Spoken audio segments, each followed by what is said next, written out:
Wakil Ketua DPR RI Sufmi Dasko Ahmad menyampaikan pemerintah akan menerima audiensi Badan Eksekutif Mahasiswa Seluruh Indonesia atau BEMSI bersama organisasi kemahasiswaan lainnya untuk menyampaikan aspirasinya langsung di hadapan pemerintah pada Kamis 4 September. Kepastian ini disampaikan Dasko setelah DPR RI menggelar pertemuan dengan perwakilan mahasiswa di Kompleks Parlemen Jakarta Rabu 3 September. Dasko menjelaskan hal ini diperkuat setelah pihaknya berkomunikasi dengan Menteri Sekretaris Negara Prasetyo Hadi, meski belum dipastikan siapa yang akan menerima para mahasiswa besok. Tadi kami sudah sambungkan juga dengan pihak pemerintah agar adik-adik BEM ini bisa diterima oleh pihak pemerintah dan akan diterima pada esok hari. Demikian. Di mana Pak diterimanya? Kenapa? Sama Presiden, Pak. Tadi saya kontak dengan Mensesnek. Saya belum tahu yang akan terima siapa besok. Tapi pihak pemerintah, ya nanti mereka dihubungi, saya nggak tahu. Pada pertemuan sore hari ini, pimpinan DPR RI mendengarkan langsung aspirasi dan tuntutan yang disampaikan perwakilan mahasiswa terkait sejumlah peristiwa demonstrasi yang terjadi dalam sepekan terakhir. Dari Jakarta, Setianka Harfiana, Irfan Syahnasution, Kantor Berita Antara, mewartakan.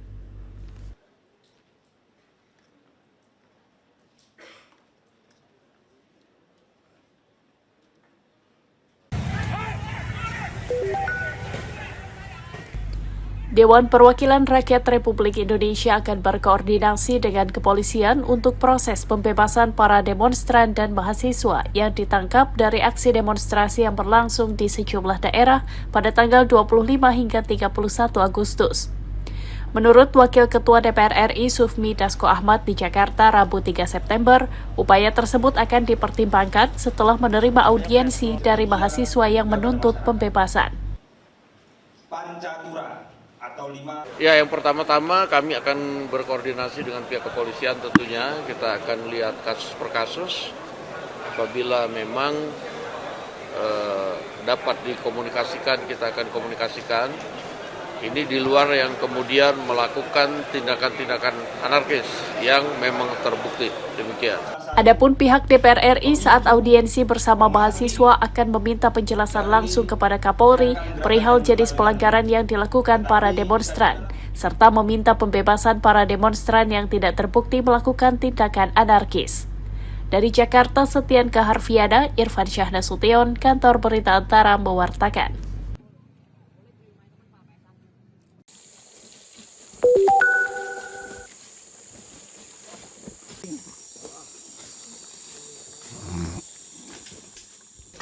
Tim SAR gabungan yang terdiri dari Basarnas, TNI, Polri, BPBD, dan unsur SAR lainnya berhasil menemukan puing helikopter milik PT Istindo Air yang sebelumnya dilaporkan hilang dalam penerbangan dari Bandara Kota Baru menuju Palangkaraya pada Rabu 3 September 2025. Direktur Operasi Basarnas Laksamana Pertama TNI Yudi Bramantyo Rabu malam menyatakan helikopter berkode BK117D3 PKRGH tersebut ditemukan dalam kondisi terbakar di kawasan hutan sekitar air terjun Mandin Damar, Kecamatan Mentewe, Kabupaten Tanah Bumbu. Puing helikopter ditemukan sekitar 700 meter dari titik koordinat yang diberikan oleh Komite Nasional Keselamatan Transportasi KNKT. Tak lama setelah penemuan puing helikopter juga ditemukan korban. Selanjutnya pada pukul 15.53 waktu Indonesia Tengah, tim menemukan satu korban yang berjarak sekitar 100 meter dari badan pesawat. Korban telah dilakukan proses body packing dan siap untuk dievakuasi menuju posko lapangan. Berdasarkan pengamatan awal, terdapat korban lain yang ada di dalam badan helikopter heli tersebut. Namun jumlahnya belum bisa dipastikan tadi karena kondisi cuaca juga waktu karena sudah gelap. Yang jelas kondisi helikopter itu dalam keadaan terbakar. Mengingat kondisi helikopter yang terbakar, Basarnas menyatakan jumlah pasti korban masih belum dapat dipastikan. Proses pembongkaran badan helikopter akan segera dilakukan untuk memastikan tidak ada lagi korban di dalamnya. Sebelumnya Basarnas melaporkan jumlah penumpang dalam helikopter sebanyak 8 orang. 3 diantaranya merupakan warga negara asing. Kedelapan penumpang dimaksud yaitu Kapten Haryanto, Eng Hendra, Yudi Febrian, Andi Srisa Pasulu, Iboy Irfan Rosa, Mark Warren dari Amerika Serikat, Santa Kumar asal India, dan Claudine Quito asal Brazil. Dari Banjarbaru, Latif Thohir, Kantor Berita Antara mewartakan. 3 hari pencarian. Bapak Dandi.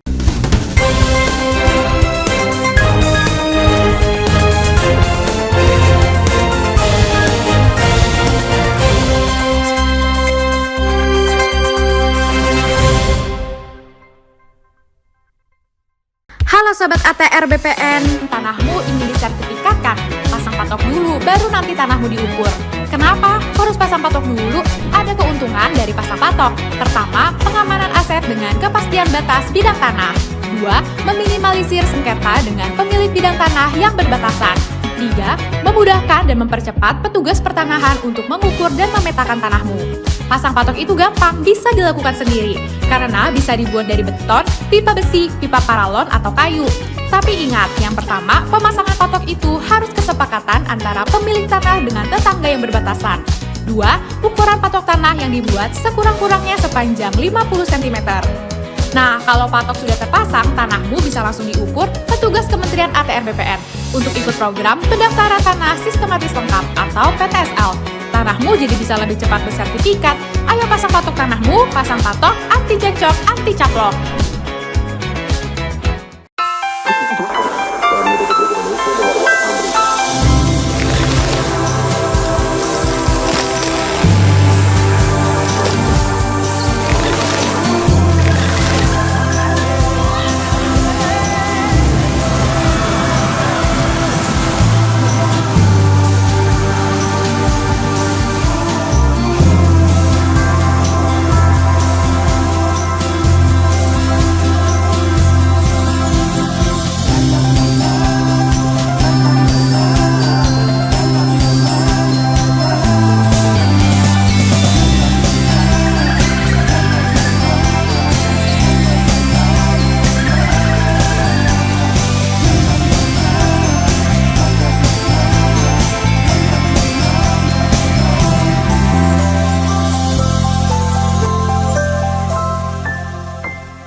Partai Kebangkitan Bangsa PKB menjadikan tuntutan 17+8 dari masa aksi sebagai bahan evaluasi. Ketua Harian DPP PKB Rizal Ilham Pratama di Jakarta Rabu 3 September mengatakan PKB berkomitmen menjadi partai yang dekat dengan masyarakat dengan terus melakukan advokasi terhadap kebutuhan masyarakat. Salah satunya dengan mendorong pembentukan komite investigasi independen untuk menelusuri mengapa banyak korban jatuh dalam aksi massa yang berlangsung mulai 28 hingga 31 Agustus tersebut. PKB juga berkomitmen untuk terus melakukan perbaikan ke depannya. PKB juga berkomitmen untuk melakukan perbaikan. Karena sebagai partai politik dan tentu kami juga memiliki anggota legislatif di level pusat maupun di daerah, kami melihat momentum aksi ini sebagai momentum perbaikan bagi PKB. Kedepan kami berkomitmen untuk melakukan percepatan pembahasan terhadap Undang-Undang PPRT, Undang-Undang Masyarakat Adat, serta Undang-Undang Ketenagakerjaan. Ia mengatakan PKB terbuka pada evaluasi, masukan, dan kritik dari masyarakat untuk anggota Dewan Fraksi PKB yang bisa disampaikan secara langsung. Dari Jakarta, Sanya Dinda, Kantor Berita Antara mewartakan. Silakan.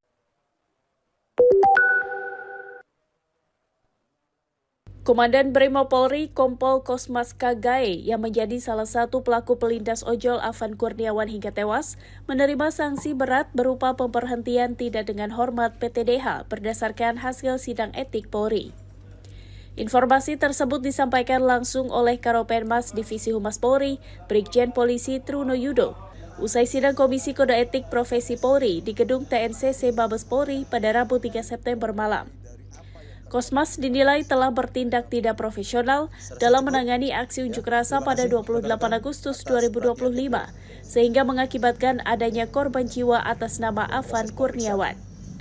Sanksi lainnya yang diberikan adalah sanksi etika, yakni perilaku Kosmas dinyatakan sebagai perbuatan tercela. Dalam sanksi administratif, pemberhentian tidak dengan hormat sebagai anggota Polri.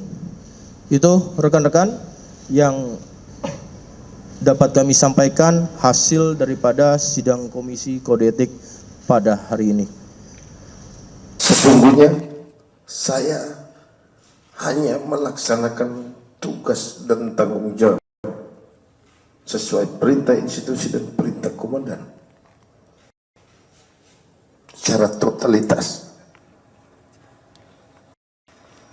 untuk menjaga keamanan ketertiban umum, juga keselamatan seluruh anggota yang saya wakili,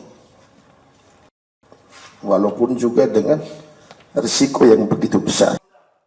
Selain itu, pelaku dijatuhi sanksi administratif berupa penempatan khusus Patsus selama 6 hari, mulai 29 Agustus sampai dengan 3 September, di ruang Patsus Biro Provos Divpropam Polri.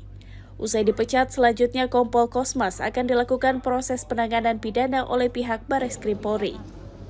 Dari Jakarta, Asfar Muhammad, Irfan Hardiansyah, Kantor Berita Antara, mewartakan. Inventarisasi bukti-bukti